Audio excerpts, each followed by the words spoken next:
In the mist-covered mountains of Cedar Valley, Oregon, where ancient Douglas firs tower like cathedral spires and morning fog clings to emerald meadows like whispered secrets, one woman's journey from devastating self-doubt to unshakable love would unfold in ways she never dared imagine. Emma Rodriguez had spent 3 years believing she wasn't worthy of the dreams she once held dear, convinced that her greatest failure had marked her permanently as someone who destroys rather than heals. She never expected that a struggling animal sanctuary, a desperate rancher, and 2 orphaned children would teach her that sometimes our deepest wounds become the source of our greatest strength. Before we jump back in, tell us where you're tuning in from. And if this story touches you, make sure you're subscribed, because tomorrow I've saved something extra special for you. Jake Sullivan had inherited more than just land when his grandfather passed. He had inherited a legacy of caring for both animals and people that stretched back generations. But legacy doesn't pay bills. And the Sullivan Ranch was 60 days away from foreclosure when a knock on his door would change everything. What started as a simple request for help would become a fight for survival that tested every belief they held about themselves and each other. Through autumn storms and corporate threats, past trauma and present danger, Emma and Jake would discover that healing comes not from perfection but from the courage to try again. And when the rain finally came to wash away their fears, it would carry with it the promise that love sometimes arrives precisely when we've convinced ourselves we don't deserve it. The veterinary clinic at Oregon State University smelled of antiseptic and broken dreams on the October morning that changed Emma Rodriguez's life forever. She had been in her final semester 3 months away from graduation when the golden retriever named Chance was brought in after being struck by a delivery truck. The dog's injuries were severe but treatable, requiring a delicate spinal surgery that Emma had practiced countless times in simulation. Dr. Williams, her supervising professor, had confidence in her steady hands and meticulous attention to detail. Emma had confidence too, right up until the moment her scalpel slipped by barely 2 millimeters. 2 millimeters. The width of a pencil lead. The difference between healing and harm. Chance never walked again, and Emma never picked up another surgical instrument. 3 years later, she still woke some mornings with the phantom weight of that scalpel in her hand, the memory of the dog's trusting brown eyes looking up at her from the surgical table. She had left veterinary school the next week, despite Dr. Williams' insistence that surgical complications were part of learning, that one mistake didn't define a career. But Emma knew something her professor didn't. She had frozen in that crucial moment, paralyzed by the sudden fear that she might hurt rather than help. That hesitation, that split second of self-doubt, had cost Chance his mobility and Emma her future. The second Chance's animal rescue sat on 43 acres of rolling hills 15 miles outside Cedar Valley, Oregon, where the morning mist clung to fence posts like nature's own bandages and the sound of barking dogs mixed with the calls of recovering owls and hawks. Emma had found the job through a Craigslist ad that was more desperate plea than professional posting. Animal care position available. Must love animals more than people. Experience preferred but heart required. Pay minimal but purpose maximum. She had been cleaning cages and feeding rescue animals for 18 months. Telling herself that at least here her mistakes couldn't cause lasting harm. Dr. Helen Carter, the sanctuary's founder and Emma's boss, was a 60-year-old former large animal veterinarian who had retired from her private practice to dedicate her final working years to animals that nobody else wanted. She ran the sanctuary on donations, grant money, and sheer stubborn determination, caring for everything from abandoned puppies to injured raptors to elderly horses whose owners could no longer afford their care. Helen had hired Emma despite her obvious overqualification for cleaning kennels, sensing something in the younger woman's gentle touch with frightened animals that spoke of deeper knowledge and harder-won wisdom. The sanctuary operated on the edge of financial collapse, a reality that Helen shared with Emma during their morning coffee ritual in the small office that doubled as a supply closet. September had been particularly brutal. A litter of 8 puppies abandoned in a box by the highway, 3 injured deer brought in by park rangers, and a blind horse named Thunder whose owner had died, leaving him with nowhere to go. The veterinary bills alone had consumed their modest budget, and Helen had been paying for medications with her own credit cards for the past month. Emma listened to these concerns while mixing formula for the puppies, her hands automatically performing the precise measurements that would ensure proper nutrition. She had suggested several times that they could save money by allowing her to handle more of the basic veterinary care. She still remembered her training, still kept her textbooks, still felt her heart rate quicken with the familiar thrill when examining a sick animal. But each time she considered reaching for a syringe or suggesting a treatment plan, the memory of that October morning would flood back, and she would retreat to the safety of cleaning and feeding. The autumn morning when everything changed began like any other, with Emma arriving at the sanctuary at the dawn to begin the feeding routine. The puppies were thriving under her care, their eyes now open and their personalities beginning to emerge. The injured hawk in the flight rehabilitation cage was recovering well from its broken wing, and Thunder had adapted to his new surroundings with the grace that comes from a lifetime of trust and human kindness. Emma moved through her routine with the quiet efficiency of someone who had found purpose, if not passion, in work that mattered. She was mixing medication into Thunder's morning grain when she heard the truck pulling into the sanctuary's gravel drive. The engine had a distinctive rumble that spoke of age and careful maintenance, unlike the high whine of Helen's ancient Honda or the smooth purr of the occasional visitor's car. Through the barn window, Emma watched a dusty red pickup park near the main office, and a tall figure in worn jeans and a flannel shirt climb out with the unhurried movements of someone accustomed to physical labor. Jake Sullivan had the kind of weathered handsomeness that came from working outdoors in all seasons, with sun lines around green eyes that suggested he smiled often, and calloused hands that spoke of honest work. At 32, he moved with the confident grace of someone comfortable in his own skin, though Emma would later learn that his self-assurance was built on foundations as shaky as her own. He stood for a moment in the early morning light, looking around the sanctuary with the assessing gaze of someone who understood the challenge of caring for large numbers of animals on a limited budget. Emma finished Thunder's feeding and walked toward the office, curious about the visitor who had arrived so early. Through the window, she could see Jake talking with Helen, their conversation animated but not heated, punctuated by gestures toward the hills that surrounded both the sanctuary and the Sullivan Ranch. Helen's face wore the expression Emma had learned to recognize, the look of someone receiving an offer that sounded too good to be true. When Emma entered the office, Helen looked up with relief evident in her tired eyes. Jake turned toward her, and Emma felt her breath catch slightly at the directness of his gaze. He had the kind of attention that made preparing and narrating this story took us a lot of time. So if you are enjoying it, subscribe to our channel. It means a lot to us. Now back to the story. People feel seen, a quality that Emma found both attractive and slightly uncomfortable after years of trying to remain invisible. Helen made introductions with the efficiency of someone eager to share potentially life-changing news. Jake Sullivan owned the ranch that bordered the sanctuary's eastern fence line, 3,000 acres that had been in his family since his great-grandfather homesteaded the land in 1923. He raised cattle primarily, but also kept horses and had always maintained a small population of rescue animals as a personal commitment to the valley's ecosystem. His grandfather had taught him that land ownership came with responsibilities beyond profit, a philosophy that had apparently guided 3 generations of Sullivans through economic ups and downs. The proposal Jake had brought to Helen was both simple and revolutionary. A partnership that would allow the sanctuary to expand onto 100 acres of Sullivan Ranch land in exchange for Emma providing basic veterinary care for his animals. The arrangement would save both operations significant money.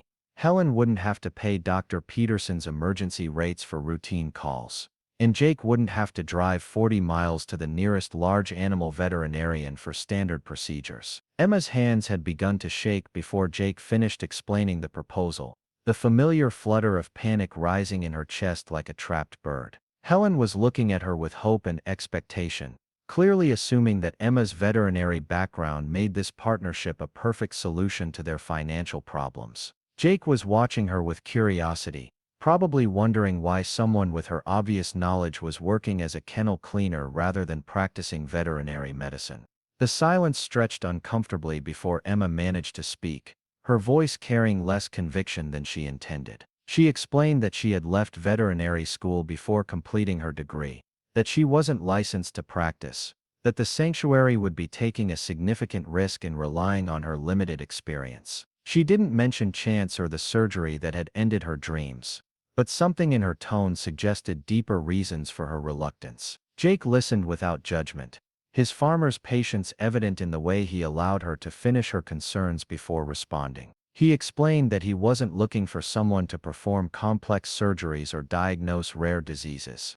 He needed someone who could handle routine vaccinations, basic wound care, pregnancy checks, and the 100 small medical situations that arose when caring for large numbers of animals. His regular veterinarian would still handle emergencies and complex cases, but having someone on site for everyday care would make the difference between financial survival and bankruptcy for both operations. The irony wasn't lost on Emma that the very skills she was afraid to use might save the place that had given her refuge. Helen had been more than an employer over the past 18 months. She had been a mentor and friend who never pushed Emma to explain her past or justify her choices. The sanctuary had become the first place since veterinary school where Emma felt truly useful, where her gentleness with frightened animals and intuitive understanding of their needs made a difference in their recovery. As Jake talked about his vision for the partnership, Emma found herself drawn into the possibilities despite her fears. He described plans for expanded rehabilitation facilities, educational programs for local schools, and a sustainable funding model that would ensure the sanctuary's long-term survival. His passion for the project was evident in the way he spoke about the land, the animals, and the community they could serve together. For the first time in years, Emma felt the familiar stirring of professional excitement, the sense that she might be able to contribute something meaningful to work she cared about.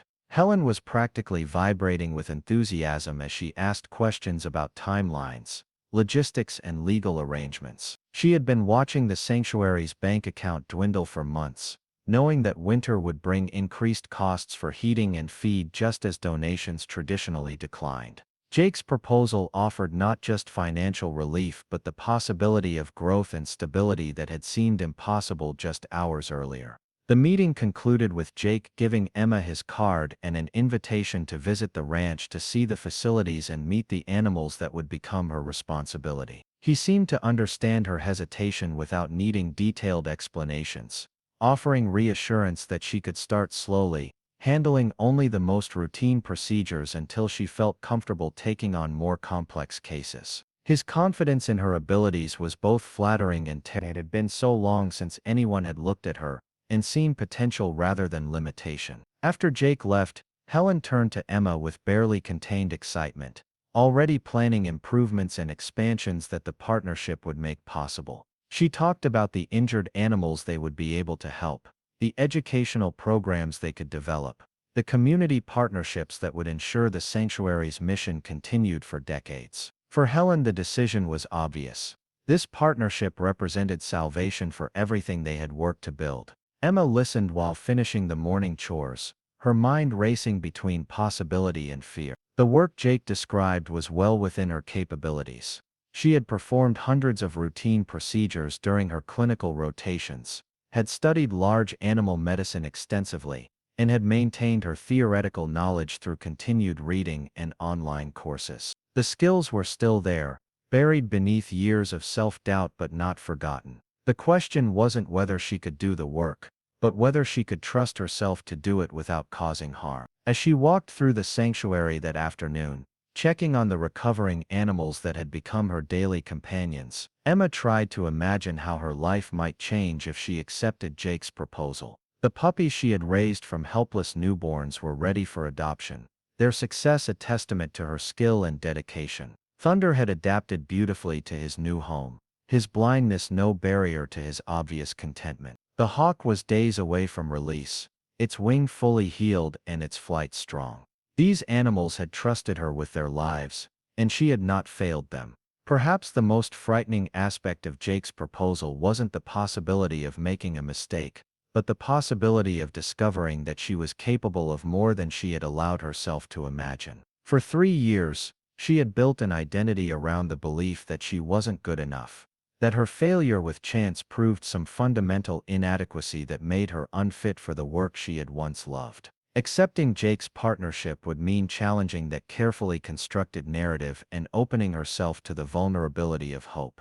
The sun was setting over the Cascade Mountains when Emma finally picked up her phone to dial Jake's number, her fingers trembling slightly as she entered the digits. She had made her decision, though whether it was born of courage or desperation remained to be seen. Tomorrow she would drive to the Sullivan Ranch and begin the process of reclaiming the dreams she had thought were lost forever. Tonight she would lie awake wondering if second chances were real, or simply another way of setting yourself up for greater disappointment. In the distance she could hear thunder nickering softly to the other horses, a sound of contentment that reminded her why she had first wanted to become a veterinarian. Some things, Emma thought as she prepared to take the leap that would change everything, were worth the risk of believing in yourself again. The gravel road leading to the Sullivan Ranch wound through stands of towering ponderosa pines and Douglas firs, their branches heavy with morning dew that sparkled like scattered diamonds in the pale October sunlight. Emma gripped the steering wheel of her aging Honda Civic tighter than necessary, her knuckles white with tension as she navigated the winding path that seemed to mirror her own uncertain journey back toward the profession she had abandoned. Each turn revealed new vistas of rolling pasture land dotted with black Angus cattle, their dark forms moving slowly across meadows that stretched toward the foothills of the Cascade Mountains. The ranch house came into view as Emma rounded the final bend, a sprawling two-story structure built from local cedar and stone that seemed to grow naturally from the landscape around it. Wide wraparound porches supported by hand-hewn timber columns suggested a home designed for both function and hospitality, while the metal roof painted forest green blended seamlessly with the surrounding evergreens. Smoke drifted lazily from a stone chimney, carrying the scent of burning oak that mingled with the crisp autumn air and the distant sound of cattle calling to each other across the pastures. Jake emerged from the main barn before Emma had fully parked, wiping his hands on a towel as he walked toward her with the unhurried stride of someone comfortable on his own land. He wore the same practical uniform of well-worn jeans and flannel shirt she had seen the day before, but in the morning light she could better appreciate the way physical labor had shaped his frame and the genuine warmth in his smile as he approached her car. There was something reassuring about his presence, a steadiness that suggested he had faced challenges before and emerged stronger for the experience. The tour began in the main barn, a cathedral-like structure with soaring timber rafters and rows of spacious stalls that housed the ranch's working horses. Jake introduced each animal with the fondness of someone who saw them as individuals rather than mere livestock, sharing stories of their personalities and quirks that revealed his deep understanding of equine behavior. There was Maggie, a chestnut mare who had been his grandfather's favorite and still insisted on being the first one fed each morning. Duke, a massive Clydesdale who looked intimidating but was gentle enough for children to ride safely. And Penny, a spirited paint horse who had been rescued from an auction yard where she was destined for slaughter. Emma found herself relaxing as Jake talked about his animals, her professional instincts awakening despite her attempts to keep them dormant. She noticed the healthy shine of the horses' coats, the clear brightness of their eyes, the way they moved freely in their stalls without stiffness or pain. Jake's husbandry practices were evident in every detail, from the quality of the hay in their mangers to the meticulous cleanliness of their water buckets. These were animals that received excellent care, which would make her job easier if she decided to accept the partnership. The cattle operation was equally impressive in its attention to animal welfare. Jake explained his rotational grazing system as they walked through pastures where small herds moved systematically across the land, allowing grass to recover while ensuring the animals always had access to the most nutritious forage. He talked about his breeding program with the passion of someone who understood that genetic selection required thinking generations ahead, choosing bulls and cows not just for size or milk production, but for traits like disease resistance, mothering ability, and adaptability to the local climate. As they walked, Jake began sharing the challenges that had brought him to seek partnership with the sanctuary. His father had died unexpectedly of a heart attack 18 months earlier, leaving Jake to manage the ranch alone while still learning aspects of the business he had never been taught. The medical bills from his father's final illness had drained the family's savings, and a series of unfortunate events, drought reducing hay yields, a disease outbreak that required expensive treatment, equipment failures that demanded costly repairs, had pushed the ranch to the brink of financial collapse. The vulnerability Jake showed in sharing these struggles was both surprising and touching. Emma had expected the confident rancher she had met at the sanctuary, not this more complex man who was fighting to preserve his family's legacy while questioning his own abilities to succeed where 3 generations of Sullivans had thrived. His honesty created an unexpected connection between them. Two people who had been knocked down by life and were struggling to find their footing again. They were examining a small herd of pregnant cows when Jake mentioned the real reason he needed Emma's help. Dr. Patterson, the large animal veterinarian who had served the ranch for 20 years, was reducing his practice to focus on emergency calls only. At 68, he no longer wanted to make routine visits for vaccinations, pregnancy checks, and minor treatments, preferring to reserve his energy for life-threatening emergencies. This left Jake in the position of either driving animals 40 miles to the nearest clinic for basic care, or learning to handle procedures himself without proper training. Emma watched the pregnant cows with the practiced eye of someone trained to assess animal health, automatically noting body condition scores, signs of nutritional status, and behavioral indicators that might suggest problems. Several of the cows appeared to be in their final trimester, and she found herself mentally calculating due dates and considering the potential complications that might arise during calving season. The knowledge was still there, waiting beneath the surface of her carefully constructed defenses, ready to emerge despite her efforts to keep it buried. Jake seemed to sense her internal struggle as they walked back toward the ranch house for lunch. He talked about his grandfather's philosophy of animal care, which emphasized prevention over treatment and stressed the importance of understanding each animal as an individual with unique needs and characteristics. His grandfather had been forced to handle many veterinary procedures himself during the early years of the ranch, when professional help was scarce and expensive. But he had always insisted that caring for animals was both a privilege and a responsibility that required constant learning and humility. The ranch house kitchen was a comfortable blend of modern functionality and traditional charm, with granite countertops, stainless steel appliances, and a massive wood-burning stove that served as both heat source and focal point for the room. Jake moved around the space with easy familiarity, preparing sandwiches from thick slices of homemade bread, locally produced cheese, and vegetables from the garden that his grandmother had planted decades earlier. The meal was simple but satisfying, accompanied by coffee that he ground fresh from beans roasted in town. As they ate, Jake shared more of the ranch's history and his family's connection to the land. His great-grandfather had homesteaded the original 1,000 acres in 1923, arriving with little more than determination and a willingness to work harder than anyone thought possible.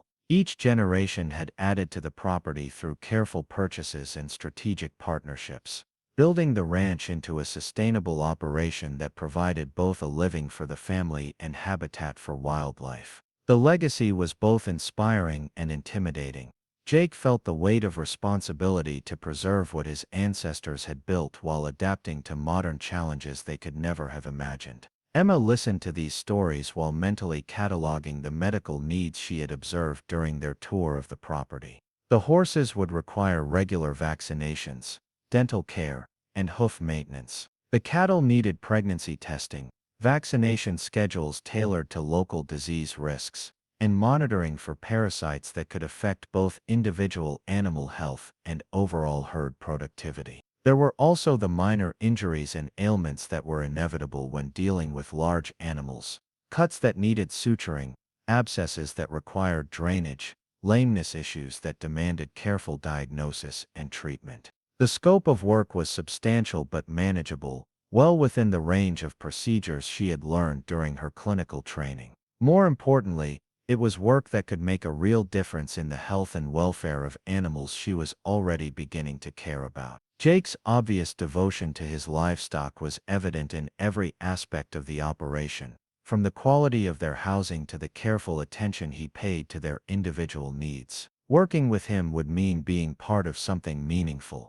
contributing to a legacy of responsible animal stewardship that stretched back generations. After lunch, Jake showed Emma the space he had prepared for veterinary procedures. A clean, well-lit area in the main barn equipped with restraint systems, storage for medications, and all the basic equipment needed for routine animal care. He had clearly put considerable thought and expense into creating a professional workspace, investing in quality tools and supplies that demonstrated his commitment to providing the best possible care for his animals. The setup was better than some of the facilities Emma had worked in during veterinary school, lacking only the specialized equipment needed for major surgeries or complex diagnostic procedures. The final stop on their tour was a small cemetery on a hill overlooking the ranch, where 3 generations of Sullivans were buried alongside some of their favorite animals. Jake's grandfather's headstone was simple granite marked only with his name, dates, and the inscription, "He cared for the land and all who lived upon it."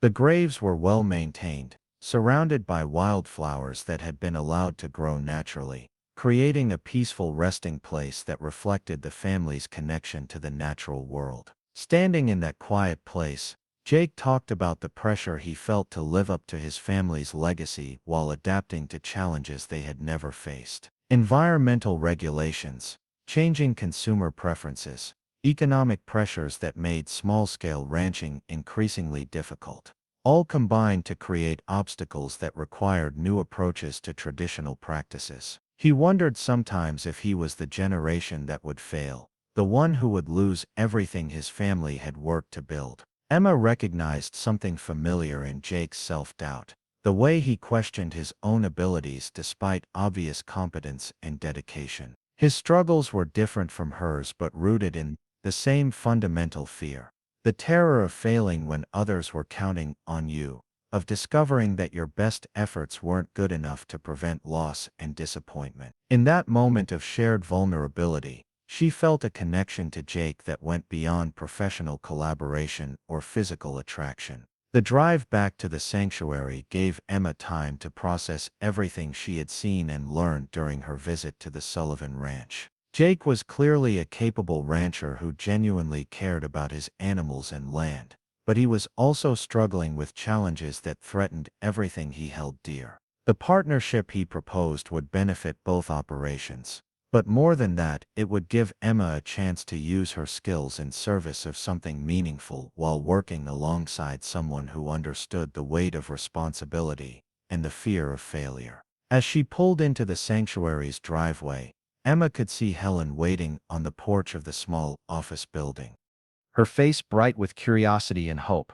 The older woman had invested so much in the possibility of this partnership, not just financially, but emotionally, seeing it as the solution that would secure the sanctuary's future and allow them to expand their mission of caring for animals that had nowhere else to go. Emma felt the familiar pressure of others' expectations, the fear that her limitations would disappoint people who believed in her. But something had shifted during her time at the Sullivan Ranch. Maybe it was seeing Jake's obvious dedication to his animals despite his own fears and uncertainties. Maybe it was the way he had talked about his grandfather's belief that caring for animals was both a privilege and a responsibility. Or maybe it was simply the recognition that both the sanctuary and the ranch needed her skills, that her knowledge could make a real difference in the lives of animals who deserved the best care possible. Helen met Emma at her car, practically vibrating with anticipation as she waited to hear about the visit. Emma found herself smiling as she began to describe the ranch, the quality of Jake's operation, and the scope of work that would be involved in their partnership. For the first time in 3 years, she was talking about veterinary medicine with enthusiasm rather than fear, discussing treatment protocols and prevention strategies with the confidence of someone who understood her subject matter. They spent the remainder of the afternoon planning the practical aspects of the partnership. Emma would start with routine procedures, vaccinations, pregnancy testing, basic wound care, while gradually taking on more complex cases as her confidence returned. Jake would provide transportation to the ranch for larger equipment and assist with restraining animals during procedures. The sanctuary would benefit from shared costs for medications and supplies, while the ranch would have access to professional veterinary care at a fraction of the usual cost. As evening approached and Emma prepared to leave the sanctuary, Helen walked her to the car with tears in her eyes. The older woman had watched Emma struggle with self-doubt for 18 months, seeing the pain behind her careful competence and gentle dedication to the animals in their care. This partnership represented more than financial salvation for the sanctuary. It was Emma's chance to reclaim the dream she had abandoned, to discover that her past mistakes didn't define her future possibilities.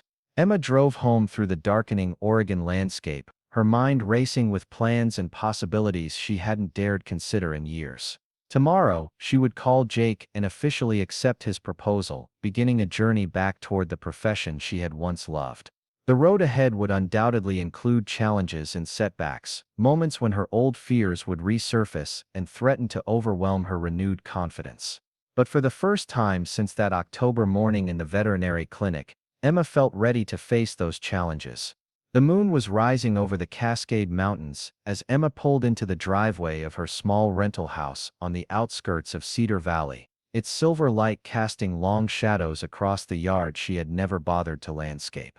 Inside, the answering machine blinked with two messages, one from her mother in California asking when she might visit, another from Maria Santos inviting her to dinner over the weekend. Normal life continuing around her while everything was about to change. Emma made herself a simple dinner and sat at her kitchen table with a notebook, writing down everything she could remember from her visit to the Sullivan ranch. The pregnant cows that would need monitoring. The vaccination schedules that would need updating. The equipment she would need to order and the procedures she would need to review. It felt strange to be planning veterinary care again, like speaking a language she had thought forgotten but found still fluent on her tongue. As she prepared for bed, Emma found herself thinking about Jake's invitation to join him for the evening feeding routine tomorrow, her first official day as the ranch's veterinary consultant. The work would be routine, checking the pregnant cows, examining a horse with a minor cut, updating vaccination records, but it would mark her return to the profession she had abandoned in shame and fear. 3 years ago, she had believed that her mistake with Chance proved she wasn't worthy of the trust that animals and their owners placed in veterinarians. Tomorrow, she would begin discovering whether second chances were real or simply another opportunity to fail. But as Emma fell asleep that night, her dreams were filled not with surgical disasters and failed procedures, but with healthy animals and grateful owners, with the satisfaction of work well done and skills properly used. For the first time in years, her unconscious mind was allowing her to imagine success rather than dwelling on failure. Perhaps, she thought in that drowsy moment between waking and sleep, being good enough wasn't about perfection but about caring enough to keep trying. The veterinary supply catalog felt foreign in Emma's hands as she sat at her kitchen table in the pre-dawn darkness of her first official day as the Sullivan Ranch's consulting veterinarian. She had been awake since 4 in the morning, unable to sleep past the anxiety that had been building in her chest like a gathering storm. The pages were filled with familiar equipment and medications she hadn't ordered in 3 years, items that had once been as natural to her as breathing, but now seemed like artifacts from someone else's life. Her hands trembled slightly as she made notes in the margins, calculating dosages and reviewing protocols she had once known by heart. Emma had spent the previous evening refreshing her knowledge of large animal veterinary procedures, poring over textbooks and online resources until her eyes burned with fatigue. The information was still there, buried beneath layers of self-doubt and carefully constructed avoidance, but accessing it required pushing past barriers she had built to protect herself from the possibility of another catastrophic failure. The drive to the Sullivan Ranch took 23 minutes through winding mountain roads that were beginning to show the golden colors of late autumn. Emma had made this journey twice now, but today it felt different, weighted with professional responsibility rather than simple curiosity. She was no longer a visitor touring an impressive operation. She was the person Jake was counting on to keep his animals healthy through the approaching winter and the calving season that would begin in February. Jake was waiting for her in the main barn when she arrived, his face showing the same mixture of anticipation and nervousness that Emma felt in her own chest. He had clearly been up early preparing for her arrival, organizing the medical supplies they had discussed and setting up the examination area with the methodical care of someone who understood that first impressions mattered. The space looked more professional than many veterinary clinics Emma had worked in during her training, equipped with quality restraint systems, excellent lighting, and storage areas organized with military precision. Their first patient was Rosie, a gentle brown-eyed cow in her second trimester of pregnancy who had been showing signs of decreased appetite and mild lethargy. Jake had noticed the changes 3 days earlier but wanted Emma's professional opinion before deciding on treatment. The symptoms were subtle enough that an inexperienced observer might have missed them entirely, but Jake's attention to his animal's individual behaviors had detected the deviation from normal that often signaled developing health problems. Emma approached Rosie with the slow, deliberate movements she had learned during her training, allowing the animal to become comfortable with her presence before beginning the examination. The cow was calm and cooperative, showing none of the stress behaviors that could complicate diagnosis and treatment. As Emma placed her stethoscope on Rosie's chest, listening to heart and lung sounds that told the story of overall health, she felt muscle memory taking over. Her hands finding the right positions, her ears interpreting the subtle variations that distinguished normal from abnormal. The physical examination revealed mild dehydration and slightly elevated body temperature, symptoms consistent with a minor bacterial infection that was common during pregnancy. Emma found herself talking through her findings with Jake, explaining the significance of each observation and the reasoning behind her diagnostic conclusions. Her voice grew stronger and more confident as she discussed treatment options, the familiar language of veterinary medicine flowing more naturally than it had in years. Jake listened with the focused attention of someone genuinely interested in understanding animal health rather than simply accepting professional recommendations. He asked thoughtful questions about prevention strategies, follow-up care, and signs that might indicate the need for more aggressive treatment. His questions demonstrated both respect for Emma's expertise and genuine concern for Rosie's well-being, creating the kind of collaborative relationship that made veterinary practice both effective and satisfying. The treatment itself was routine: subcutaneous fluids to address the dehydration, antibiotics to combat the bacterial infection, and anti-inflammatory medication to reduce fever and improve comfort. Emma's hands remembered the procedures without conscious direction, finding injection sites with practiced precision and administering medications with smooth efficiency. Rosie stood quietly throughout the treatment, her calm demeanor suggesting trust in the humans caring for her. As they moved through the morning examining other animals, Emma felt layers of anxiety beginning to peel away like old paint in sunlight. Each successful procedure built on the previous one, creating a foundation of renewed confidence that had been missing from her life for 3 years. A gelding with a minor cut received expert wound care and suturing. A mare showing signs of lameness was diagnosed with a simple hoof abscess that responded well to cleaning and therapeutic soaking. Routine vaccinations were administered with the mechanical precision of someone who had performed the procedures hundreds of times. Between patients, Jake shared stories about each animal's personality and history, creating context that helped Emma understand their individual needs and temperaments. He talked about Duke, the massive Clydesdale who was afraid of butterflies despite his intimidating size. Maggie, the chestnut mare who had learned to open gate latches and regularly led escapes from the pasture. Penny, the paint horse who had arrived at the ranch 3 years earlier in terrible condition but had blossomed under Jake's patient care into a confident and healthy animal. The personal connections Jake had formed with his animals were evident in every interaction, from the way he spoke their names to the gentle touch he used when restraining them for examination. Emma recognized a kindred spirit in someone who saw animals as individuals rather than commodities, who understood that effective animal care required emotional investment as well as technical skill. Working alongside Jake felt natural and comfortable, their different areas of expertise complementing each other in ways that benefited both the animals and their own professional satisfaction. Lunch was served at the kitchen table where they had first discussed the partnership, simple food prepared with care and shared in the comfortable silence of two people who had spent the morning working together successfully. Emma felt a satisfaction she hadn't experienced in years, the deep contentment that came from using her skills in service of something meaningful. Every animal they had treated would be healthier because of her intervention, their well-being improved through knowledge and compassion applied with professional competence. Jake seemed to sense the change in Emma's demeanor as they ate, the way her shoulders had relaxed and her voice had gained strength throughout the morning. He complimented her work with genuine appreciation, noting her gentle approach with nervous animals and her clear explanations of diagnostic findings. His praise felt different from the empty encouragements she had received from well-meaning friends over the years. This was professional recognition from someone qualified to judge her competence. The afternoon brought them to the pregnant cow herd, where Emma would perform her first pregnancy examinations in 3 years. The procedure required both technical skill and practical experience, using palpation techniques to assess fetal development and maternal health. Jake had built a specialized chute system that safely restrained the animals while providing the veterinarian access for examination, another example of his thoughtful attention to creating optimal conditions for animal care.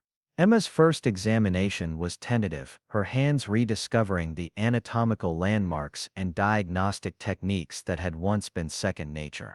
The cow was approximately 6 months pregnant with a healthy, normally positioned fetus, findings that Emma confirmed through careful palpation and external observation.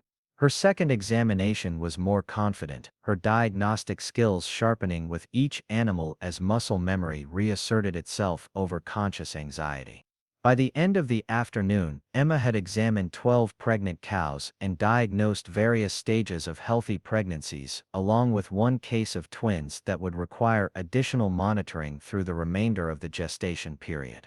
The twin pregnancy was relatively rare in cattle and carried increased risks for both mother and calves, but Emma's early identification would allow Jake to provide appropriate nutritional support and veterinary supervision throughout the remainder of the pregnancy. As they completed the day's work and secured the medical equipment, Jake expressed his gratitude for Emma's professional contribution and his relief at having reliable veterinary support for the ranch's operations.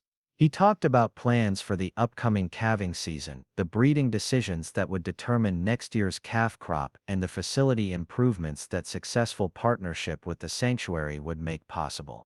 His enthusiasm was infectious, drawing Emma into discussions of long-term animal health management and strategic planning for the ranch's future.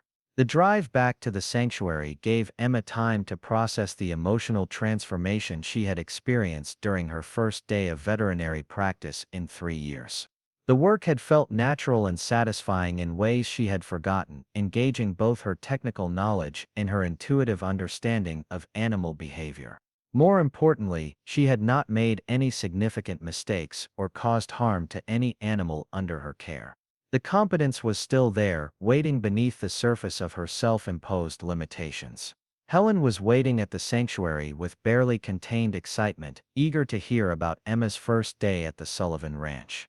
Emma found herself describing the work with animation and professional pride, discussing diagnostic challenges and treatment successes with the enthusiasm of someone rediscovering a passion they had thought lost forever.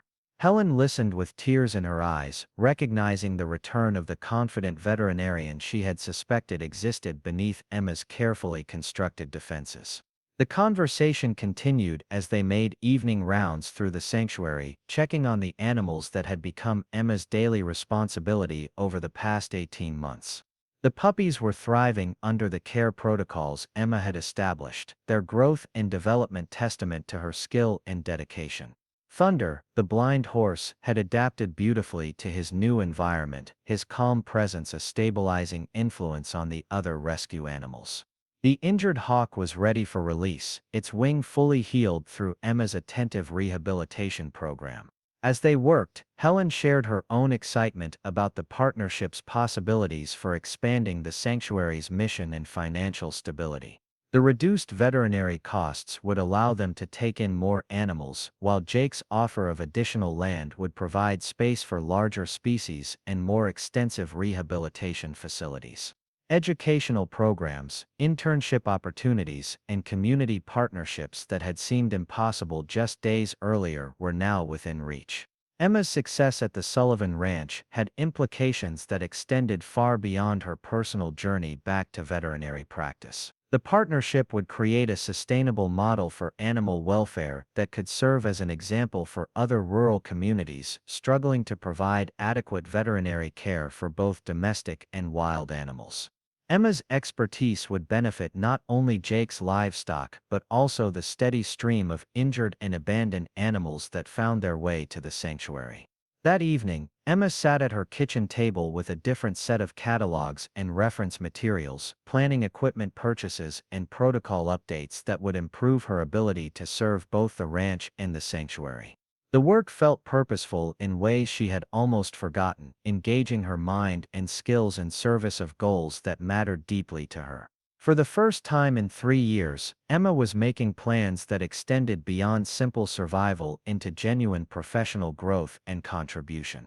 The phone rang as she was reviewing vaccination schedules for the ranch's horse herd, Jake's voice carrying warmth and appreciation as he thanked her again for the day's work and confirmed their schedule for the remainder of the week. Their conversation was professional but comfortable, the easy interaction of two people who had discovered they worked well together. Jake mentioned that several neighboring ranchers had already heard about Emma's arrival and were interested in her services, word-of-mouth recommendations that could provide additional income and professional challenges. Emma went to bed that night with a sense of accomplishment and possibility she hadn't felt since her veterinary school days.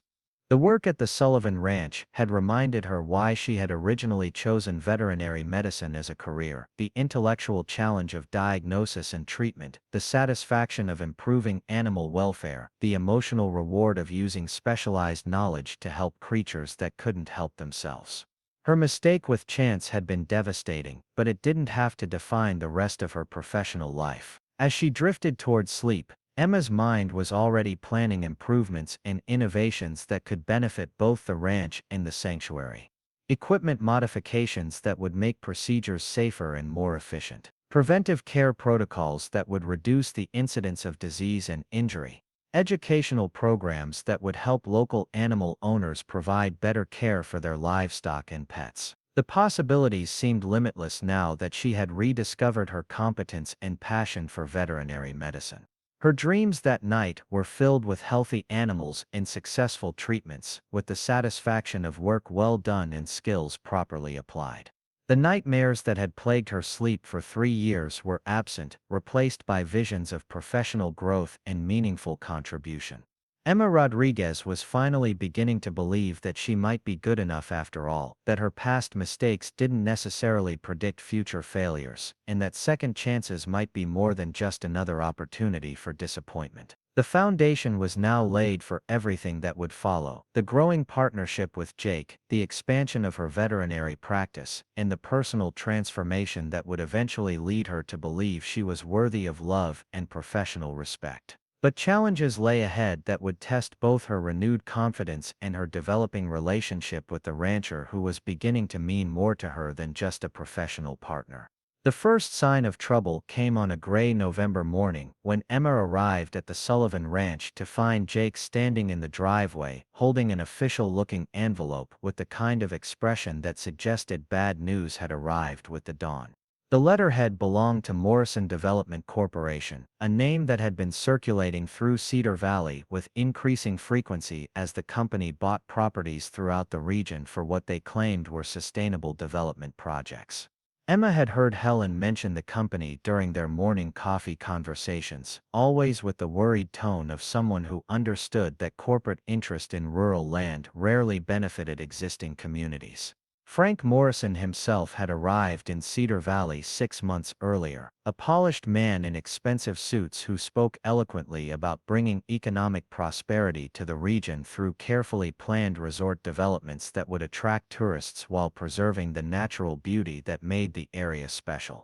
His presentations to the city council were impressive displays of architectural renderings and financial projections, promising jobs and tax revenue that could transform the struggling mountain community into a destination for wealthy visitors seeking authentic rural experiences. Emma took the letter from Jake's hands and read the formal language that barely disguised a threat wrapped in legal terminology. Morrison Development was prepared to offer Jake 3 times the assessed value of the Sullivan Ranch, contingent on his decision within 30 days. The offer was generous by any reasonable standard, enough money to pay off the ranch's debts and leave Jake financially secure for life. But the letter also mentioned that the company had already acquired several adjoining properties and suggested that holdout landowners might find themselves isolated and economically disadvantaged if development proceeded around them. Jake's hands were shaking slightly as Emma returned the letter, his usual composure cracked by the reality of facing a decision that could end 4 generations of family history on the land. He had known this moment might come eventually. Small ranchers throughout the West were facing similar pressures as land values increased and economic challenges made traditional agriculture less viable. But knowing something intellectually and experiencing it emotionally were entirely different experiences. And Jake was clearly struggling with the weight of choosing between financial security and preserving his family's legacy. The morning's work proceeded with unusual quiet as they moved through routine veterinary procedures, both of them processing the implications of Morrison's offer while maintaining their professional obligations to the animals in their care. Emma found herself studying Jake's face during quiet moments, seeing the internal struggle playing out in the tension around his eyes and the way he unconsciously touched the wedding ring his grandfather had worn, now hanging on a chain around Jake's neck as a reminder of the responsibilities he had inherited, along with the land. During lunch, Jake finally gave voice to the thoughts that had been consuming him since opening the letter. The ranch was barely breaking even despite his best efforts, and the partnership with the sanctuary, while promising, wouldn't generate enough additional income to significantly improve the financial situation. Morrison's offer represented security and freedom from the constant worry about weather, cattle prices, equipment failures, and all the other variables that could destroy a ranching operation overnight. Perhaps it was time to acknowledge that the era of small family ranches was ending and make the practical choice for his future. Emma listened to Jake's reasoning while battling her own growing panic at the thought of losing both her professional partnership and the personal connection that had become increasingly important to her over the past month. The work at the Sullivan Ranch had given her more than just renewed confidence in her veterinary skills. It had provided a sense of purpose and belonging that she hadn't experienced since leaving veterinary school. More than that, her relationship with Jake had evolved beyond professional collaboration into something deeper and more meaningful than she had dared to acknowledge. The afternoon brought an emergency call from Helen about Tommy and Grace Chen, the 9 and 7-year-old siblings who had been volunteering at the sanctuary while their foster placement was being finalized.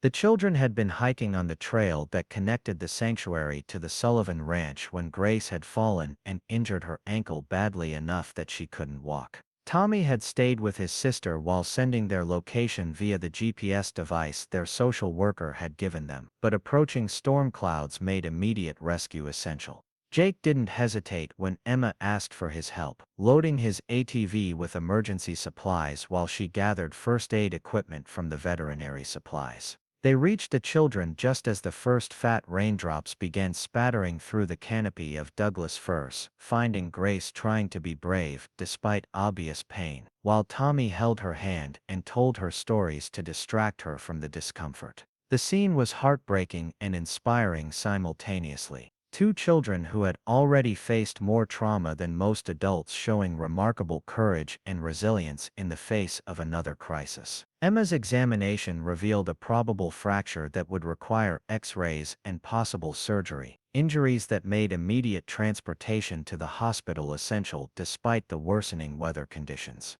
The trail was too narrow and steep for the ATV to carry all of them safely, which meant Jake would have to carry Grace while Emma helped Tommy navigate the treacherous path in increasingly dangerous conditions. The storm was intensifying rapidly, with wind gusts that sent tree branches crashing around them and rain that made every step potentially hazardous. The rescue became a test of everything Emma and Jake had learned about working together under pressure, their different skills complementing each other as they carefully made their way down the mountain trail. Jake's strength and sure footing allowed him to carry Grace safely despite the difficult terrain, while Emma's medical knowledge helped them manage the child's pain and prevent further injury during the treacherous journey. Tommy showed remarkable maturity for his age, following directions without complaint and helping however he could, despite his own fear and exhaustion.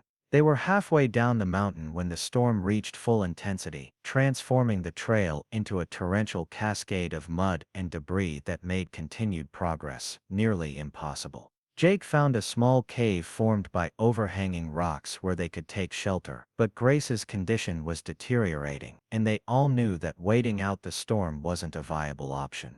The little girl needed professional medical care immediately, and every minute of delay increased the risk of complications from her injuries.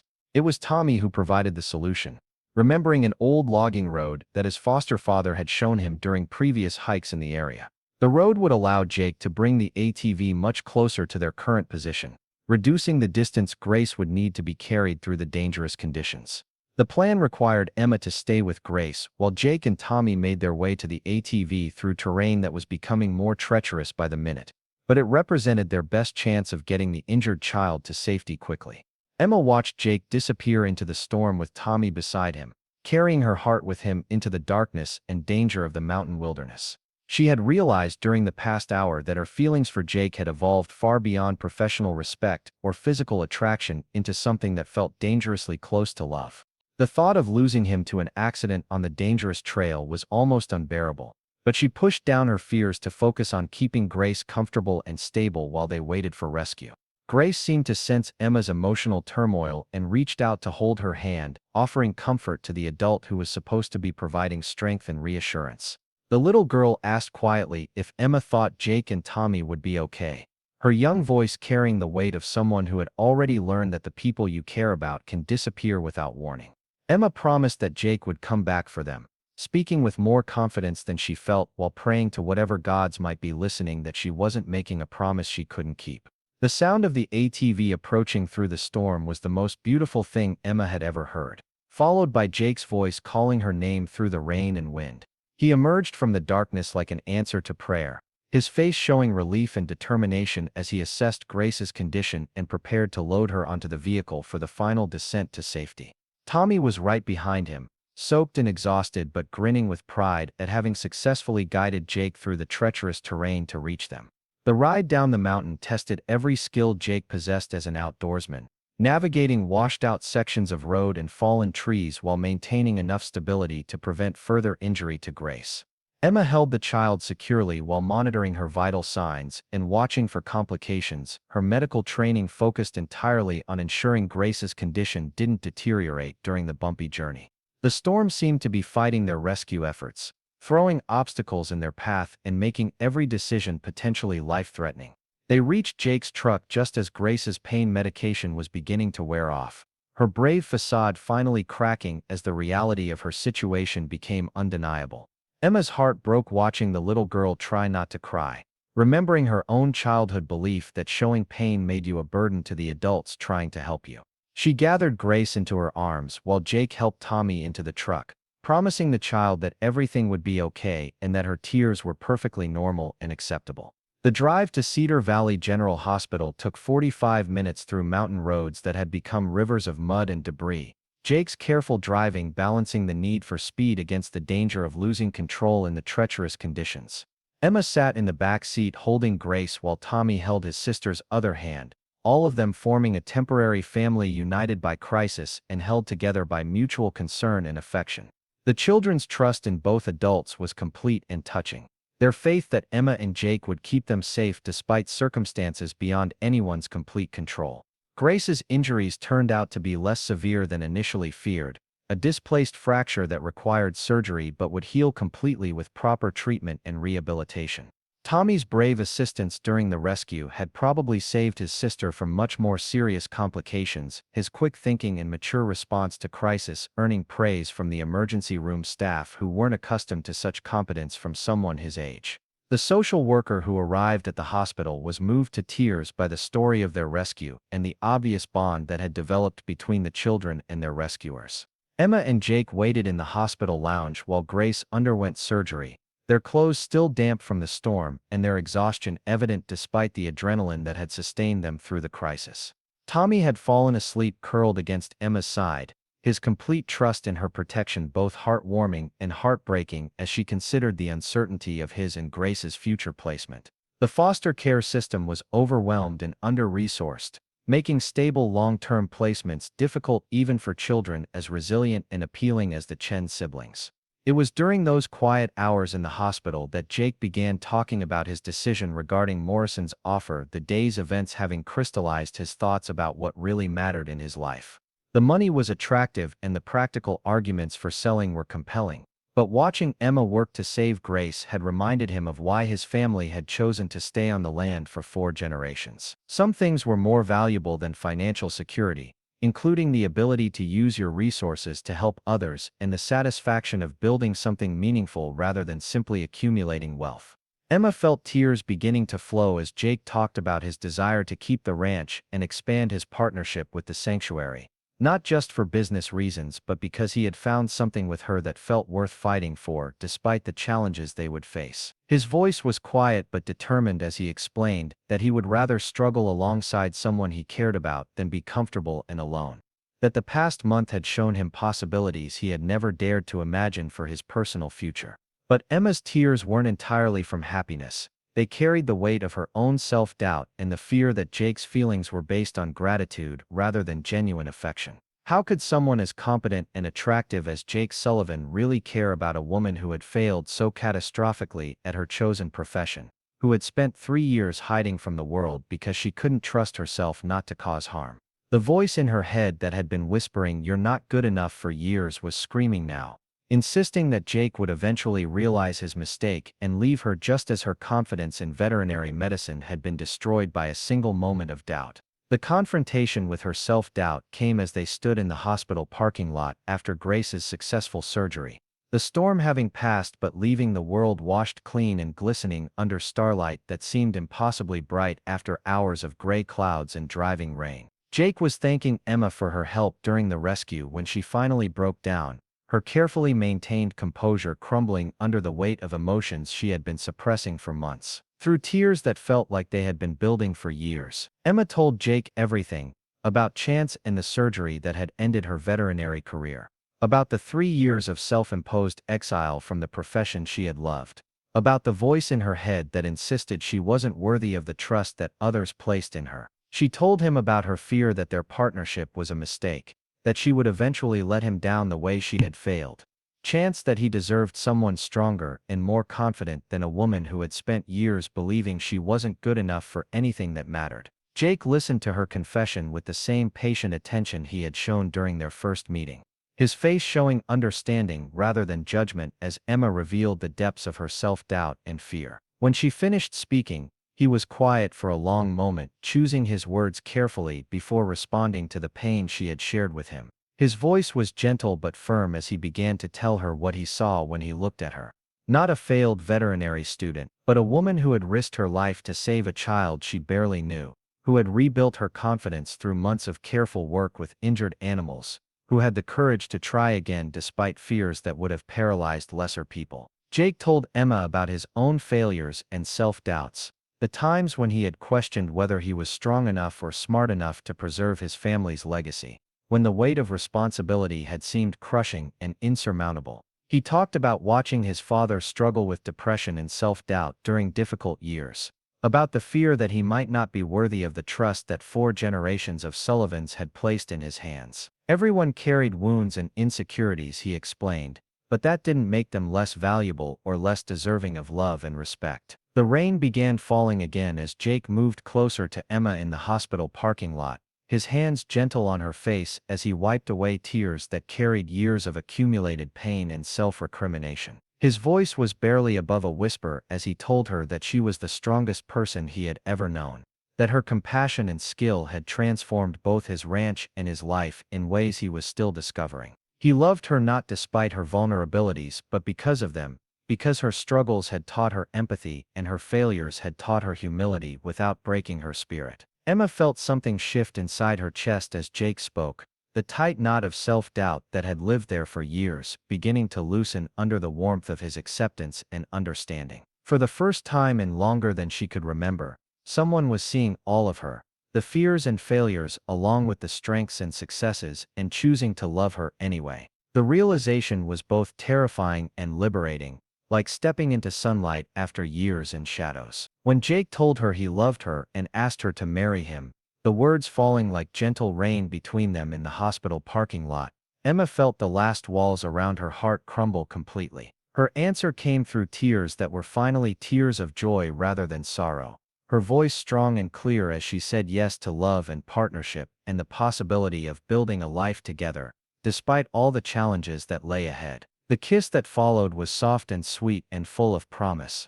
Two people who had found each other through mutual healing, choosing to face whatever came next as partners rather than struggling alone. The rain continued falling around them, washing away the dust of old disappointments and watering the seeds of new beginnings that would grow into something beautiful and lasting. 6 months later, Emma Rodriguez Sullivan stood in the main barn of what was now officially called the Sullivan Second Chances Ranch, watching Jake work with Tommy and Grace Chen on their riding lessons, while she prepared vaccinations for a new herd of cattle they had purchased with money saved through their expanded veterinary practice. The children were thriving in their new permanent home, their adoption by Jake and Emma having been finalized just weeks after their wedding in the same barn where Emma had rediscovered her confidence and worth. The sanctuary had expanded beyond Helen's wildest dreams, now serving as both an animal rescue operation and an educational center that attracted visitors from throughout the Pacific Northwest. Emma's veterinary practice had grown to serve 12 neighboring ranches and farms, her reputation for gentle competence and innovative treatment approaches making her one of the most respected large animal veterinarians in the region. Morrison Development had eventually given up on acquiring the Sullivan property, moving their resort project to a different location that better served their corporate interests without disrupting established communities. As evening approached and the family gathered for dinner in the kitchen where Emma and Jake had first discussed their partnership, Grace asked her adoptive mother to tell the story again about how Mama and Papa fell in love in the rain. Emma smiled as she began the familiar tale, her voice filled with wonder that their lives had transformed so completely from that day when she had believed she wasn't good enough for anything that mattered. The story always ended the same way, with Emma explaining that sometimes the most beautiful love stories begin with people who think they don't deserve happiness, learning to see themselves through eyes that recognize their true worth. Love, she would tell Grace and Tommy, wasn't about being perfect.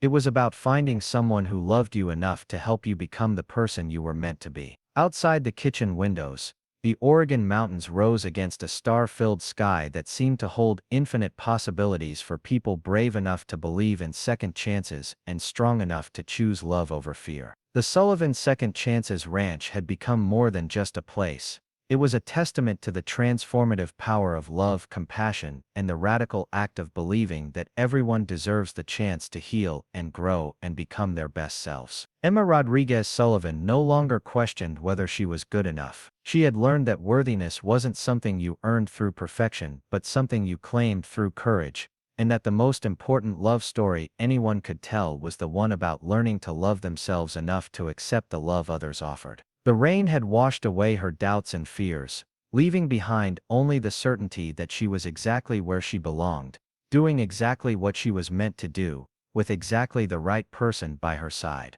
The morning sun painted the Oregon mountains in shades of gold and amber as Emma Rodriguez Sullivan walked through the paddocks of what had become the most successful animal rehabilitation center in the Pacific Northwest. 5 years had passed since that rain-soaked night in the hospital parking lot when Jake had proposed and she had finally believed she was worthy of love. But the transformation still felt miraculous each time she allowed herself to truly see what they had built together. The Sullivan Second Chances Ranch now covered over 2,000 acres, a sprawling operation that seamlessly blended cattle ranching, wildlife rehabilitation, domestic animal rescue, and educational programming in ways that had attracted national attention from agricultural and conservation organizations. Emma paused beside the flight rehabilitation enclosure where a juvenile bald eagle was preparing for release, its wing fully healed from the fishing line injury that had brought it to their facility 3 months earlier. The sight never failed to move her. Another life saved, another chance given, another small victory in the endless battle against suffering. Dr. Sarah Chen, Tommy and Grace's older sister, who had been inspired by Emma's work to pursue veterinary medicine herself, emerged from the main treatment facility carrying a clipboard thick with medical charts, and a smile that reminded Emma why she had fallen in love with this profession in the first place. Sarah had just completed her residency in wildlife veterinary medicine and had returned to Cedar Valley as Emma's full partner in the practice, bringing cutting-edge knowledge and youthful enthusiasm that perfectly complemented Emma's hard-won experience and intuitive understanding of animal behavior. The morning routine had evolved into a carefully choreographed ballet, performed by a team that had learned to work together with the efficiency born of shared purpose and mutual respect. Tommy, now 14 and already showing the same steady hands and gentle demeanor that made him a natural with frightened animals, was preparing medications under Sarah's supervision, while Grace, 12 and possessing an uncanny ability to calm even the most traumatized creatures, worked in the puppy nursery with the latest litter of abandoned dogs. Jake appeared from the direction of the cattle pastures, his face showing the satisfaction of someone who had just completed a successful AI breeding session that would contribute to the ranch's reputation for producing genetically superior livestock. At 37, he moved with the confident authority of someone who had mastered his craft while maintaining the gentle humor and unwavering kindness that had first attracted Emma to him. Their partnership had evolved far beyond the desperate collaboration of two struggling operations into something that resembled a small agricultural empire built on principles of compassion and sustainability. The expansion had come gradually, each new program or facility addition carefully planned and implemented to ensure financial viability while maintaining their core mission of providing second chances to animals and people who needed them. The educational component had grown from informal school visits into a comprehensive program that brought thousands of students to the ranch each year, teaching them about responsible animal care, environmental stewardship, and the interconnectedness of human and animal welfare. Emma's veterinary practice now served 43 ranches and farms throughout the region, supported by a team of technicians, assistants, and specialists who had been drawn to Cedar Valley by the opportunity to be part of something meaningful and innovative. Her reputation for diagnostic expertise and compassionate care had spread far beyond Oregon, attracting consultation requests from veterinarians throughout the western United States who sought her input on complex cases involving both domestic and wild animals. The financial success had been gratifying but secondary to the personal satisfaction Emma derived from using her skills in service of her values. Every animal that recovered under her care, every client who learned better husbandry practices through her guidance, every student who left the ranch with greater appreciation for animal welfare represented vindication of her decision to trust herself again after years of self-imposed exile from the profession she loved. But it was the human stories that moved Emma most deeply. The steady stream of people who found their way to the Sullivan Second Chances Ranch seeking healing from traumas that couldn't be easily diagnosed or treated. Maria Santos had been the first, a young woman recovering from an abusive relationship who had found strength and purpose in caring for rescued horses, whose own experiences with human cruelty made them perfect partners in mutual healing. She now managed the ranch's equine therapy program, using her own journey from victim to survivor to help others find their path back to wholeness. Dr. Helen Carter, now in her 70s, but still sharp and energetic, had transitioned from running the original sanctuary to serving as the ranch's historian and elder advisor, documenting the stories of every animal and person who had been touched by their work. Her archives had become a testament to the transformative power of compassion, filled with photographs and testimonials from people whose lives had been changed by their interaction with animals who had themselves been given second chances. The morning brought news that would test everything Emma and Jake had built together, arriving in the form of a phone call from the state veterinarian's office regarding a potential disease outbreak that threatened livestock throughout the region. A highly contagious strain of bovine respiratory disease had been detected on 3 ranches within 50 miles of Cedar Valley, and Emma's expertise in large animal medicine made her the obvious choice to lead the containment and treatment effort that could determine the economic survival of hundreds of farming families. The disease was particularly dangerous because it spread rapidly through cattle herds and could cause significant mortality if not properly managed.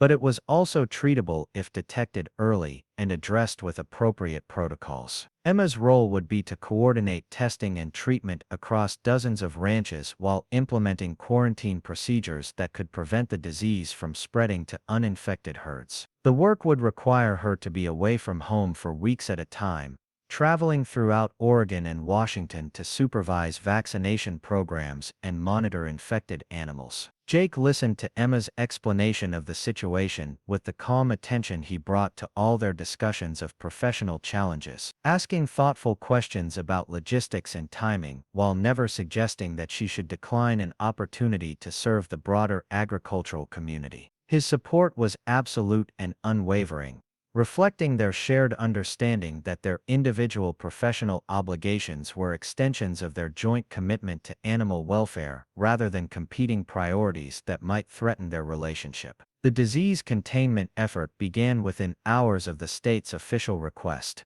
Emma loading her mobile veterinary unit with testing supplies and medications while coordinating with local veterinarians and agricultural extension agents throughout the affected region. The work was exhausting and emotionally demanding, requiring her to make rapid decisions about treatment protocols while managing the fears and concerns of ranchers whose livelihoods depended on the health of their herds. Emma found herself working 18-hour days, moving from ranch to conduct examinations and implement treatment programs while training local veterinarians in the specialized techniques needed to combat this particular strain of respiratory disease. The responsibility was enormous.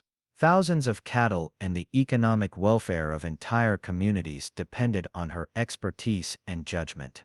But she approached each case with the methodical competence and compassionate professionalism that had become her trademark. The most challenging case emerged at the Henderson Ranch, a large operation run by an elderly couple whose 40 years of careful breeding and herd management were threatened by an infection that had already killed 12 cattle before Emma's arrival. The Hendersons were devastated by their losses and terrified that the disease would destroy everything they had worked to build, their fear and grief making them initially resistant to the aggressive treatment protocols Emma recommended. Emma spent hours with the Henderson family, explaining the science behind her treatment recommendations while acknowledging their emotional attachment to individual animals and their concern about the financial costs of her proposed interventions. Her ability to communicate complex medical information in accessible language while demonstrating genuine empathy for their situation gradually won their trust and cooperation,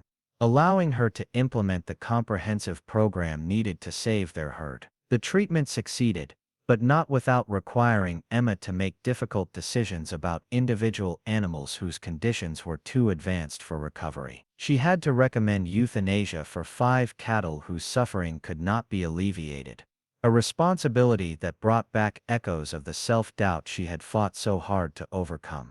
The difference was that this time, her decisions were based on sound medical judgment, rather than hesitation born of fear, and the animal's death served the greater purpose of preventing disease transmission that could have killed dozens more. 3 weeks into the containment effort, Emma received word that Grace had been injured in a riding accident at the ranch, falling from her horse during a training session and suffering a concussion that required hospitalization for observation. The news hit Emma with the force of physical impact, her maternal instincts overwhelming her professional obligations as she arranged for colleague coverage and rushed home to be with her daughter. The drive back to Cedar Valley through mountain roads that had become as familiar as her own heartbeat gave Emma time to process how completely her priorities had evolved over the past 5 years. The terrified woman, who had once believed she wasn't worthy of love or professional respect, had been replaced by someone who understood that her greatest strength lay not in perfect performance, but in her willingness to care deeply about the people and animals entrusted to her protection. Grace was conscious and alert when Emma arrived at the hospital, her young face showing the same determination and resilience that had characterized her recovery from the hiking accident years earlier. The injury was serious but not life-threatening, requiring several days of rest and monitoring, but unlikely to cause long-term complications. Emma sat beside her daughter's bed, holding her hand while Jake updated her on ranch operations and Tommy showed her pictures he had taken of the animals they were caring for during her absence. The reunion reminded Emma of what mattered most in her life, the family she and Jake had created through intention and commitment, rather than biological accident. Tommy and Grace had thrived under their care, developing into confident and compassionate young people whose experiences with rescued animals had taught them empathy and responsibility that would serve them well throughout their lives. Sarah had become like a third daughter, her professional partnership with Emma strengthening their family bond while advancing their shared mission of healing and service. Emma's return to the disease containment effort was approached with renewed focus and energy, her time with Grace having reminded her that professional success meant nothing without the personal relationships that gave life meaning and purpose. She completed the remaining ranch visits with efficiency and compassion, implementing treatment protocols that successfully contained the outbreak while minimizing economic losses for the affected ranching families. The final case took Emma to a small organic ranch run by a young couple with 2 small children, their operation representing the kind of sustainable agriculture that offered hope for the future of rural communities. The husband had been reluctant to call for help because of concerns about the cost, allowing the disease to progress further than necessary before Emma's arrival. She found herself working through the night to save cattle whose infections had become severe, her treatment success dependent on skills and knowledge that had been hard-won through years of study and practice. As dawn broke over the small ranch, Emma watched the young ranchers' children play among cattle whose recovery was now assured, their laughter mixing with the sounds of healthy animals beginning another day of life, made possible by human intervention guided by scientific knowledge and compassionate purpose. The scene represented everything Emma had learned about the interconnectedness of human and animal welfare, the way individual healing contributed to community strength, and the profound responsibility that came with possessing knowledge that could alleviate suffering. The drive home from her final containment assignment took Emma through the heart of the Cedar Valley community that had become the center of her world, past the farms and ranches where her work had made a difference in both animal and human lives.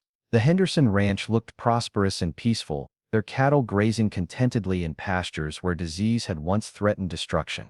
The young organic farmers waved from their fields, their children playing safely among healthy livestock, whose recovery had secured their family's future.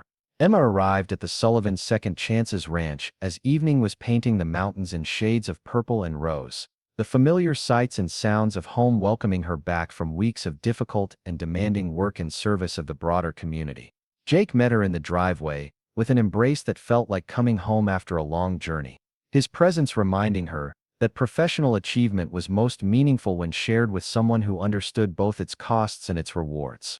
The evening routine proceeded with the comfortable rhythms of a family that had learned to appreciate both individual accomplishment and collective support, everyone contributing to the care of animals and property while sharing stories of the day's events and challenges.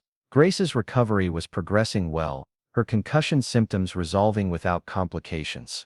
Tommy had successfully helped deliver 3 puppies during Emma's absence, his assistance during the complicated birth demonstrating the veterinary skills he was developing under Sarah's guidance. Sarah reported on the cases she had handled during Emma's absence, complex wildlife rehabilitation efforts, and routine livestock care that had been completed with the competence and compassion that characterized all their work. Her professional development had exceeded Emma's highest expectations, her combination of technical knowledge and natural empathy making her an ideal partner in advancing their practice's mission of comprehensive animal care. As they sat around the kitchen table where Emma and Jake had first discussed their partnership years earlier, the conversation turned to future plans and possibilities that seemed unlimited despite the challenges they had already overcome. The disease containment effort had enhanced Emma's reputation throughout the region, creating opportunities for expanded service and professional recognition that could benefit their entire operation. But more importantly, it had demonstrated her ability to handle responsibility and pressure while maintaining the values and relationships that gave her work meaning. Tommy asked about his own future in veterinary medicine, his questions showing the serious consideration of someone who understood that professional choices carried both opportunities and obligations. Emma's answer reflected everything she had learned about finding purpose through service, about the satisfaction that came from using your abilities to help others, and about the importance of choosing work that aligned with your deepest values even when easier alternatives were available. Grace expressed interest in the business side of their operation, her questions about financial management and marketing strategies showing the practical intelligence that would serve her well regardless of her ultimate career choice. Jake's responses demonstrated the entrepreneurial skills he had developed in transforming a struggling ranch into a diversified operation that served multiple constituencies while maintaining profitability and environmental sustainability. Sarah talked about research opportunities that could advance veterinary knowledge while contributing to their practice's reputation for innovation and excellence. Her ideas about collaborative projects with universities and conservation organizations reflected the kind of thinking that could extend their influence far beyond the boundaries of their own property, creating models for animal care and environmental stewardship that could be replicated throughout the region. The evening concluded with a walk through the ranch, under stars that seemed impossibly bright in the clear mountain air. The family moving together through familiar spaces, made sacred by years of shared work and mutual dedication. Emma found herself thinking about the journey that had brought her from the desperate self-doubt of her veterinary school failure to the confident competence she now brought to every professional challenge. The transformation hadn't come through dramatic revelation or sudden insight, but through the gradual accumulation of successful experiences, each small victory building confidence that eventually replaced fear with faith in her own abilities. Jake's love had been essential to that process, but not because he had rescued her from her problems. Rather, he had seen her potential when she couldn't see it herself, and had provided the support and encouragement needed for her own strength to emerge. As they returned to the house where their family had been formed and their dreams had taken shape, Emma reflected on the lesson that had taken her years to fully understand. Worthiness wasn't something you earned through perfect performance, but something you claimed through the courage to keep trying despite setbacks and failures. The voice that had once whispered, "You're not good enough," had been replaced by knowledge born of experience, evidence accumulated through years of work that had made real differences in real lives. The Sullivan Second Chances Ranch stood as testament to the transformative power of believing in possibilities even when current circumstances suggested only limitations. Emma and Jake had built something that served hundreds of animals and dozens of human families while creating a sustainable model for rural prosperity based on compassion rather than exploitation. Their success hadn't come from avoiding risks, but from taking calculated chances on their own abilities and on each other's commitment to shared values. As Emma prepared for sleep in the home she and Jake had created together, surrounded by the sounds of animals they had rescued and children they had chosen to love, she understood that the most important love story anyone could tell was the one about learning to love themselves enough to accept the love others offered and to offer their own gifts in service of causes larger than personal comfort or security. The mountains of Cedar Valley rose against a star-filled sky that held infinite possibilities for people brave enough to believe in second chances and strong enough to choose love over fear, hope over despair, service over selfishness. Emma Rodriguez Sullivan no longer questioned whether she was good enough because she had learned that worthiness came not from perfection but from the willingness to keep learning, keep growing, and keep contributing to a world that desperately needed the unique gifts that only she could offer. Tomorrow would bring new challenges and opportunities, new animals to heal, and new people to serve. New chances to demonstrate that love multiplied when shared, and that strength increased when used to help others find their own power. Tonight, surrounded by everything she had thought impossible when she first believed she wasn't good enough, Emma slept peacefully in the knowledge that some dreams really do come true for those patient enough to heal and brave enough to hope. The autumn mist clung to the Oregon valleys like a soft blanket as Emma Rodriguez Sullivan stood before the veterinary students gathered in the main barn of the Sullivan Second Chances Ranch. their eager faces reflecting the same mixture of excitement and uncertainty she remembered from her own training years. At 42, Emma had become something she never imagined possible during those dark years after leaving veterinary school. A mentor whose story of redemption and professional resurrection inspired young veterinarians throughout the Pacific Northwest. The teaching program had evolved naturally from the ranch's educational mission, drawing students from veterinary colleges across the country who sought hands-on experience in large animal practice combined with wildlife rehabilitation and sustainable agriculture.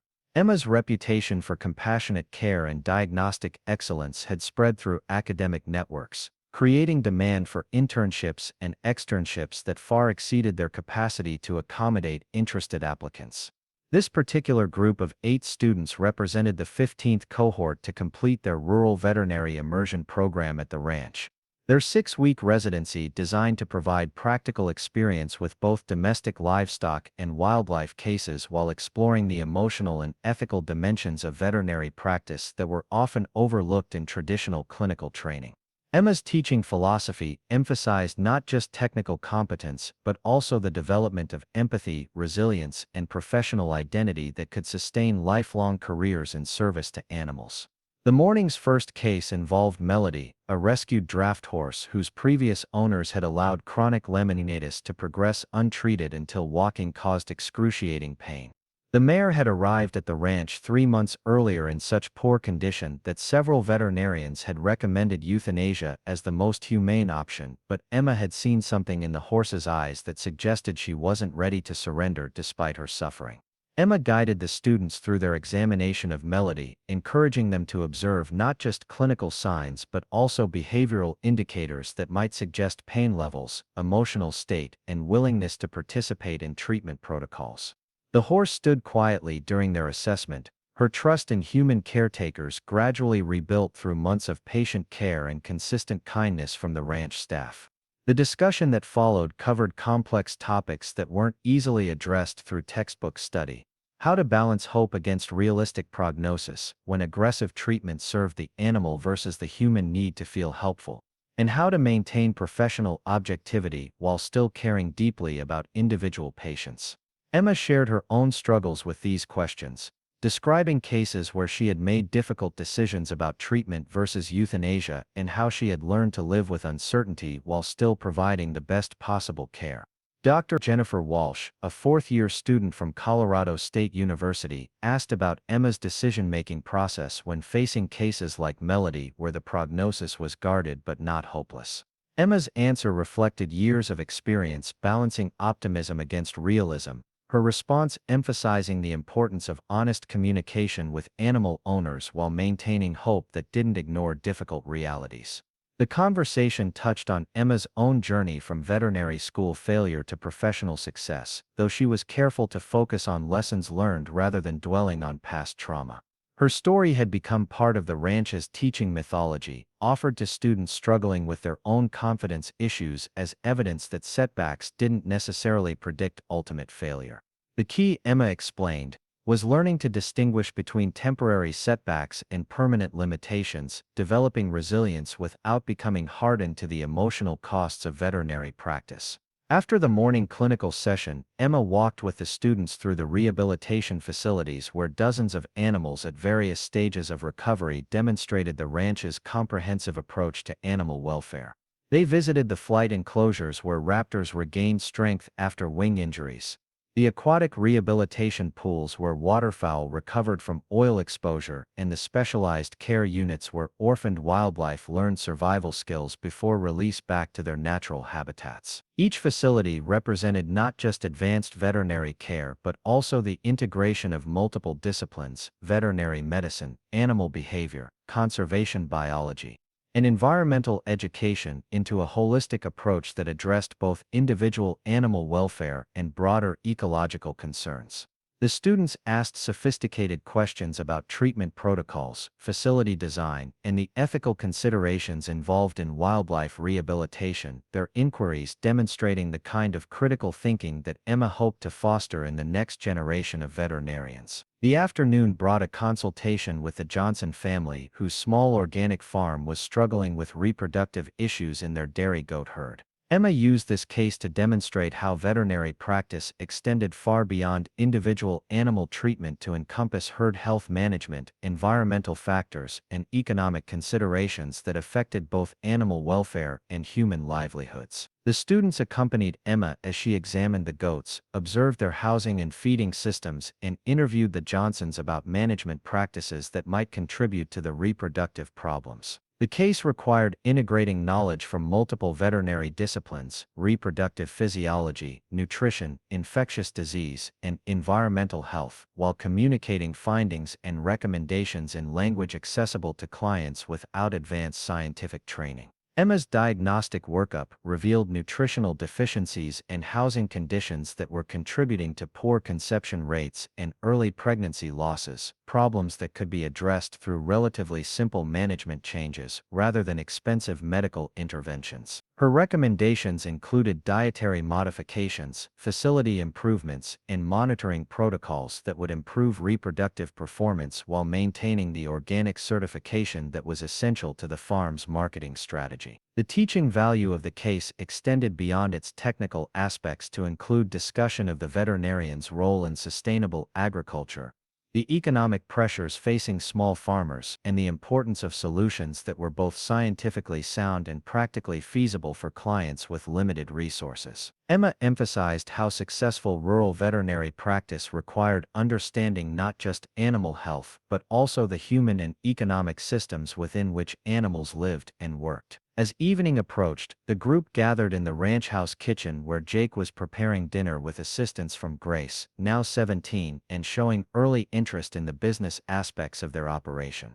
The informal setting provided opportunity for more personal conversations about career paths, work-life balance, and the emotional challenges of veterinary practice that were difficult to address in formal academic settings. One student, Marcus Chen from UC Davis, shared his struggles with imposter syndrome and fear that he wasn't intellectually capable of handling the responsibilities of veterinary practice. Emma recognized her younger self in his concerns, remembering the self-doubt that had nearly derailed her own career before it truly began.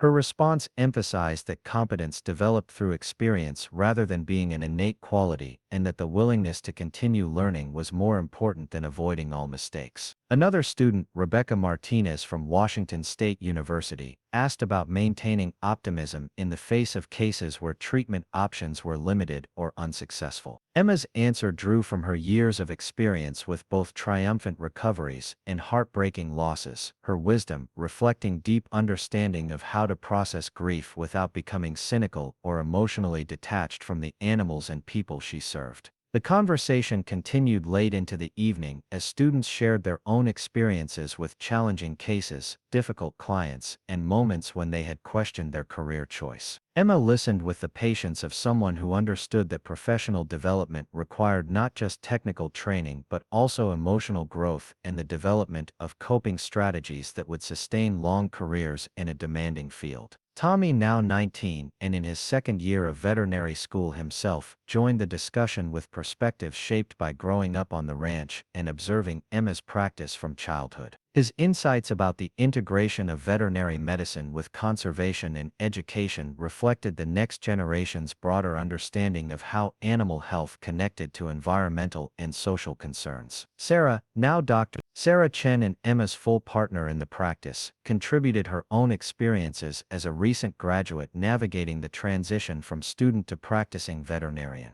Her journey from foster child to veterinary professional illustrated the transformative power of mentorship and the importance of believing in young people's potential even when their circumstances seem challenging. The evening concluded with Emma sharing the ranch's origin story, though not in the detailed way she might tell her own family. She spoke about second chances and the importance of supportive communities in helping individuals recover from setbacks, her narrative focusing on universal themes rather than personal details. The story served as inspiration for students facing their own challenges while emphasizing that professional success often required overcoming obstacles rather than avoiding them entirely. The next morning brought news that would demonstrate the lasting impact of Emma's teaching and mentorship. Dr. Walsh, The Colorado State student who had asked about decision-making processes called to report that she had successfully handled a complex equine colic case using diagnostic and treatment approaches learned during her ranch externship. The case had required exactly the kind of clinical reasoning and communication skills that Emma emphasized in her teaching, and the positive outcome had earned recognition from her supervising veterinarians. Similar reports arrived regularly from former students who credited their ranch experience with improving their clinical skills, professional confidence, and approach to client communication. Emma maintained contact with dozens of former interns and externs, their career progress serving as validation of the teaching program's effectiveness while creating a network of veterinarians committed to compassionate practice and continuing education. The teaching program had also generated research opportunities that enhanced the ranch's reputation within academic veterinary medicine. Emma's collaborative studies with university researchers had produced publications on wildlife rehabilitation techniques, large animal anesthesia protocols, and the integration of traditional and complementary therapies in veterinary practice. The research component added scientific rigor to their practical work while contributing to veterinary knowledge that benefited animals far beyond their own facility. As autumn progressed toward winter, Emma found herself reflecting on the circular nature of her journey from struggling student to confident practitioner to respected educator. The transformation hadn't followed a straight path but had included setbacks, detours, and moments of doubt that had ultimately strengthened rather than weakened her commitment to veterinary medicine. Each challenge had taught lessons that enhanced her ability to help both animals and the people who cared for them. The ranch's success had created opportunities for expansion that went beyond Emma's original dreams, but she remained committed to maintaining the values that had guided their growth. Quality of care took precedence over quantity of cases, student learning was valued as highly as revenue generation, and community service remained central to their mission even as recognition and opportunities increased. Emma's relationship with Jake had deepened through their shared commitment to building something meaningful together. Their partnership demonstrating that love could flourish when both individuals were committed to growth and service rather than personal comfort alone. Their marriage had provided stability and support that made professional risks possible while creating a family environment that nurtured both their biological and adopted children. The winter evening was crisp and clear as Emma walked through the ranch facilities, checking on animals and securing buildings against the approaching storm front. The routine was familiar and comforting, connecting her to years of similar evenings when the day's work was done and the animals were settled safely for the night. The satisfaction she felt was profound and multifaceted: professional accomplishment, personal fulfillment, and the deep contentment that came from using her abilities in service of causes larger than herself. As she completed her rounds and returned to the warmth of the house where her family waited, Emma understood that her story had become something larger than personal redemption. The Sullivan Second Chances Ranch represented proof that broken things could be repaired, that failure didn't have to be final, and that the combination of compassion and competence could create lasting positive change in the world. The young veterinarians who had trained at the ranch were now scattered across the country, carrying with them not just technical skills but also an understanding that their profession was fundamentally about service to others. Their patients would benefit from lessons learned in Oregon, their communities would be stronger because of veterinarians who understood the connection between animal and human welfare, and future students would benefit from mentorship modeled on the compassionate teaching they had received. Emma Rodriguez Sullivan had learned that being good enough wasn't about perfection but about persistence, not about avoiding mistakes but about learning from them, not about individual achievement but about contributing to something larger than yourself. Her journey from self-doubt to confidence had become a pathway that others could follow, her story proof that second chances were real for those brave enough to take them and wise enough to use them well. The Oregon mountains stood silent against the winter sky, holding space for dreams and healing, for growth and transformation, for all the possibilities that awaited people who chose love over fear and service over selfishness. In the warm glow of the ranch house windows, a family that had been chosen rather than born continued the daily work of caring for creatures that couldn't care for themselves, their lives a testament to the power of believing that everyone and everything deserved a second chance. Up next, you've got two more standout stories right on your screen. If this one hit the mark, you won't want to pass these up. Just click and check them out.